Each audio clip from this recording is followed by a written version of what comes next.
Hey guys, and welcome to our YouTube channel. In this video, I'll be giving you a tutorial on how to create a Facebook account. First of all, you click on the Facebook app or website. Below, you'll be provided with two options here: log into another account or sign up for Facebook. Here you click on sign up for Facebook, then get started. You click on your first name and then you click on go. After that, you choose your birthday and then you click on continue. Then you can choose your gender and click next. Then you type in your mobile number.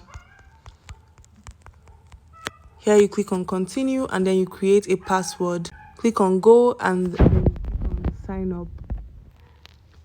After that, your account will be created on Facebook.